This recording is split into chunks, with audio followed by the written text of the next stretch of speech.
கிறிஸ்துவுக்குள் மிகவும் பிரியமானவர்களே, எப்பொழுதும் சந்தோஷமாயிருங்கள். கிறிஸ்துவுக்குள் எப்பொழுதும் சந்தோஷமாயிருங்கள்.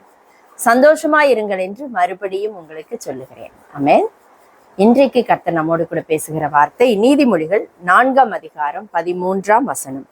புத்திமதியை உறுதியாய் பற்றிக்கொள், அதை விட்டுவிடாதே, அதை காத்துக்கொள், அதுவே உனக்கு ஜீவன். புத்திமதி பாருங்களேன், தகப்பன் கற்பனையை காத்துக்கொள், உன் தாயின் போதகத்தை தள்ளாதே, அவைகளை எப்பொழுதும் உன் இருதயத்திலே அணிந்து அவைகளை உன் கழுத்திலே கட்டிக்கொள். நீதிமொழிகள் 1:8 நம்ம வாசிக்கிறோம், என் மகனே, உன் தகப்பன் புத்தியை கேள், உன் தாயின் போதகத்தை தள்ளாதே. ஒருவேளை உலக பிரகாரமான தகப்பனுடைய தாயுடைய புத்தி சொல்லுதலை பற்றி மாத்திரம் இந்த வசனம் பேசுகிறதா அப்படின்னா அப்படி இல்லை. உலக பிரகாரமாக நம்முடைய தாயும் தகப்பனும் நமக்கு தருகிற புத்திமதிகள், கற்பனைகள், இப்படி இருக்கணும், இப்படி இருக்கக்கூடாது, அது நமக்கு என்னவா இருக்குமா பாருங்க. அந்த வசனம் எப்படி சொல்லுது அப்படின்னா, அவைகளை எப்பொழுதும் உன் இருதயத்திலே அணிந்து அவைகளை உன் கழுத்திலே கட்டிக்கொள். இருதயத்திலே அணிந்து, அப்ப ஒரு வஸ்திரத்தை அணிவது போல இருதயத்துல அந்த கற்பனைகளை அணிந்து கொள்ளணும், கழுத்திலே கட்டிக்கொள்ளணும். கழுத்திலே கட்டிக்கொள். நீ நடக்கும்போது அது உனக்கு வழிகாட்டும், நீ படுக்கும்போது அது உன்னை காப்பாற்றும், நீ விழிக்கும் போது அது உன்னோட சம்பாஷிக்கும். அல்லேலூயா. நம்ம நடக்கும் போதும் சரி, படுத்திருக்கும் போதும் சரி, தூங்கும் போதும் சரி, விழிக்கும் போதும் சரி, விழித்து எழும்போதும் சரி, இந்த வசனங்கள் நம்மோடு கூட பேசும். அப்ப உலக பிரகாரமான தாயினுடைய தகப்பனுடைய போதகத்தை பற்றி மாத்திரம் சொல்லவில்லை, நம்முடைய தகப்பன் ஆகிய பிதாவாகிய தேவன், யெகோவா தேவன், அவர் நமக்கு கொடுத்திருக்கிற கட்டளைகள், நம்முடைய தாயாகிய பரிசுத்த ஆவியானவர் நமக்கு போதிக்கிறவர், புத்தி சொல்லுகிறவர். அல்லேலூயா. நம் நடக்க வேண்டிய வழியிலே நம்மை நடத்துகிறவர், ஒரு தாயை போல நம்மை ஆற்றுகிறவர், தேற்றுகிறவர். அவர் எழுதி கொடுத்திருக்கிற புத்திமதிகள், இந்த வேதாகமத்துல சொல்லப்பட்டிருக்கிற கட்டளைகளை நம்ம என்ன செஞ்சிடவே கூடாது, மறந்துடவே கூடாது. அவைகளை எப்பொழுதும் உன் இருதயத்திலே அணிந்து அவைகளை உன் கழுத்திலே கட்டிக்கொள். நீதிமொழிகள் 5ஆம் அதிகாரத்தை வாசிச்சு தியானிச்சு பாருங்களேன். அதுல ஒரு மனிதன் வாழ்க்கையில் உயர வேண்டும் என்றால் அவன் என்னவெல்லாம் செய்ய வேண்டும் பாருங்க. அதுல விசேஷமாக சில வார்த்தைகள் வாசிக்கிறேன், கர்த்தர் உங்களோடு கூட பேசுகிறார். பரஸ்திரியின் உதடுகள் தேன்கூடு போல் ஒழுகும், அவள் வாய் எண்ணெயிலும் மிருதுவாயிருக்கும், அவள் செய்கையின் முடிவோ எட்டியை போல கசப்பும் இருபுறமும் கருக்குள்ள பட்டயம் போல் கூர்மையுமாயிருக்கும். அவள் காலடிகள் மரணத்துக்கு இறங்கும், அவள் நடைகள் பாதாளத்தை பற்றி போகும்.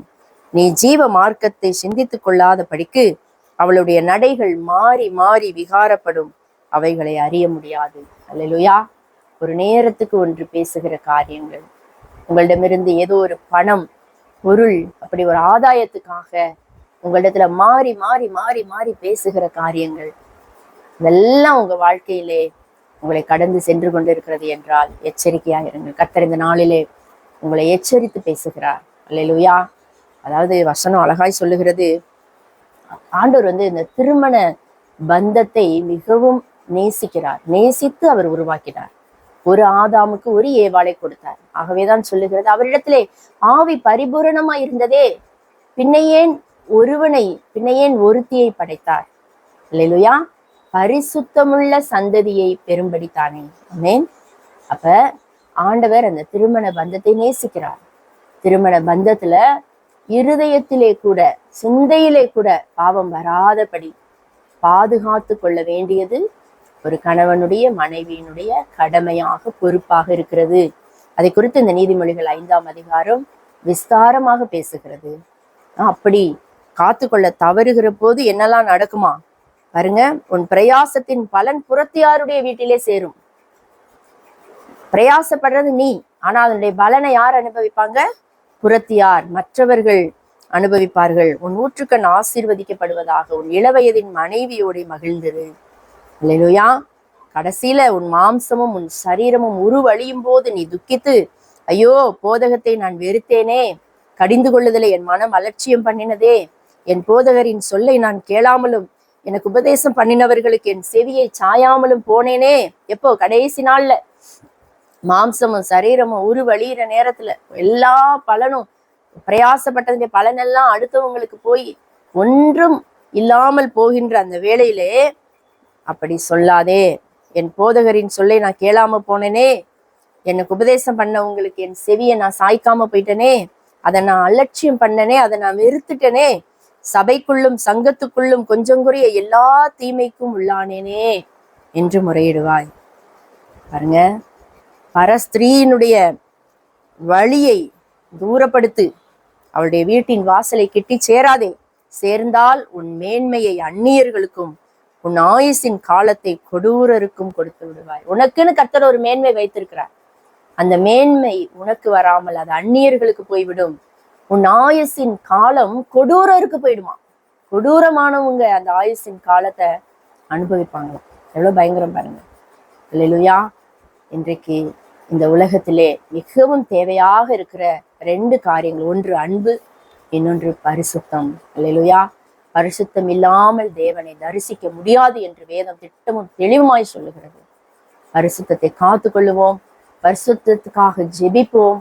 ஆண்டவரே என்னை பரிசுத்தப்படுத்துங்கன்னு கேட்போம். ஏனென்றால் வேதாகம் இப்படி சொல்லுகிறது, நான் பரிசுத்தராய் இருக்கிறது போல நீங்களும் உங்கள் செய்கைகள் எல்லாவற்றிலும் பரிசுத்தராயிருங்கள். அல்லேலூயா. நான் உங்களை பரிசுத்தமாக்குகிற கர்த்தர். அமேன். ஆண்டவர்கிட்ட சொல்லுவோம், ஆண்டவரே நீங்க பரிசுத்தப்படுத்துங்கப்பா. அமேன். நாம் ஜெபிப்போம். வாழ்ந்தாலும்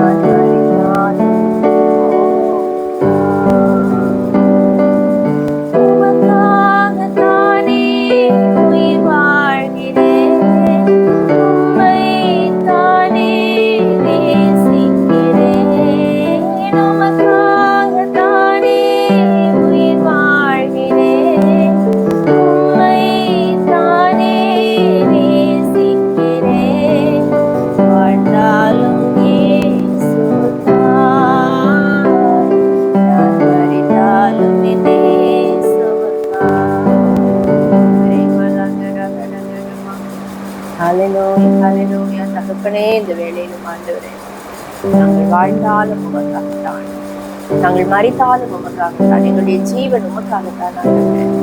நாங்கள் வாழ்கின்ற இந்த நாட்களிலே நாங்கள் புத்திமான்களாய் நடந்து கொள்ள எங்களுக்கு திரும்ப தாங்க. எல்லாரும் கேளுங்க ஆண்டவரே, நான் வாழ்ந்தாலும் உமக்காகத்தான், நான் மரித்தாலும் உமக்காகத்தான் ஆண்டவரே. நான் இந்த உலகத்துல உயிரோடு இருப்பது உமக்காகத்தான் ஆண்டவரே. நான் ஒரு நாள் மரித்தாலும் உமக்காகத்தான் ஆண்டவரே. மண்டைக்குத்தான் நான் வருவேன். அதை உணர்ந்து புத்திமானாய் நான் வாழ எனக்கு திரும்ப தாங்க. கேளுங்க கேளுங்க, எல்லாரும் கேளுங்க. புத்திமானாய் நடந்து கொள்ள எனக்கு திரும்ப தாங்க. புத்திமானாய் வாழ எனக்கு திரும்ப தாங்க ஆண்டவரே. மாம்சமும் சரீரமும் உருவழிந்து விடக்கூடாது ஆண்டவரே. அப்பா, நீங்க எனக்கென்று வைத்திருக்கிற எதுவும் துன்மார்க்கருடைய கைகளுக்கு போய்விடக்கூடாது ஆண்டவரே. கொடூரருக்கு ஆயுசு நாட்கள் போய்விடக்கூடாது ஆண்டவரே. என்னை புத்திமானாய் மாற்றுங்க. கேளுங்க, என்னை புத்திமானாய் மாற்றுங்க, என்னை புத்திமானாய் மாற்றுங்க, ஞானவானாய் மாற்றுங்க, ஞானமாய் நடந்து கொள்ள திரும்ப தாங்கப்பா. கேளுங்க கேளுங்க கேளுங்க கேளுங்க. ஆண்டவரே, நான் பரிசுத்த, ஆதலால் நீங்கள் உங்கள் செய்கைகள் எல்லாவற்றிலேயும் பரிசுத்தராயிருங்கள் சொன்னீங்களே. வார்த்தை வாழ்க்கையில நிறைவேற உதவி செய்யுங்கன்னு கேளுங்க. வாழ்க்கையில நிறைவேற உதவி செய்யுங்க. என்னை பரிசுத்தப்படுத்துங்கன்னு ஜெபம் பண்ணுங்க. என்னை பரிசுத்தப்படுத்துங்க ஆண்டவரே. கேளுங்கள் அப்போது உங்களுக்கு கொடுக்கப்படும் சொன்னீங்களே. கேட்கிற எவனும் பெற்றுக்கொள்கிறான்னு சொன்னீங்களே.